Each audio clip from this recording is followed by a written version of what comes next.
T'es un 2010, tu passes en seconde l'année prochaine, je te donne mes conseils de révision pour cet été. Et dès la semaine prochaine, je te publie 1 à 2 vidéos par semaine pour t'aider à préparer cette rentrée. Alors tout d'abord, tu dois être capable de maîtriser le calcul numérique avec les nombres relatifs, avec les fractions, mais aussi avec les puissances. Il est impératif que tu maîtrises tous ces types de calculs-là. Ensuite, le calcul littéral. Tu dois être capable de réduire une expression, de développer une expression avec la simple distributivité, avec la double distributivité, mais aussi en utilisant l'identité remarquable. Tu dois être capable de factoriser une expression en repérant le facteur commun et également en utilisant ton identité remarquable. Après les équations extrêmement importantes, tu dois être capable de résoudre une équation du premier degré comme celle-là, une équation du second degré comme celle-là, et tu dois également être capable de résoudre une équation produit nul. La notion suivante à travailler, ça va être les fonctions. Tu en as fait un petit peu en troisième, tu vas en faire beaucoup en seconde. Tu dois être capable de déterminer l'image, le ou les antécédents d'un nombre. Tu dois être capable de reconnaître une fonction affine, une fonction linéaire, et tu dois être capable de tracer la courbe représentative d'une fonction. Le quatrième point que je te conseille de travailler, ça va être les pourcentages. Tu vas en refaire en seconde.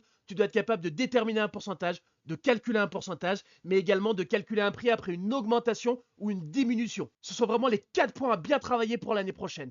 Et si tu as le temps, je te donne 3 autres chapitres à revoir qui te serviront aussi. Alors tu peux travailler les statistiques, t'as pas fait grand chose en troisième, donc revois le calcul de moyenne, de médiane et d'étendue. Tu peux aussi revoir la géométrie, tu en feras un petit peu moins au lycée, mais Pythagore, trigonométrie, ça te servira pour calculer une longueur, pour savoir si un triangle est rectangle, et aussi pour calculer la mesure d'un angle avec la trigo. Et enfin, tu peux travailler sur les probabilités. Alors pareil, c'était léger en troisième, mais tu peux revoir le vocabulaire et tu peux revoir comment déterminer une probabilité simple.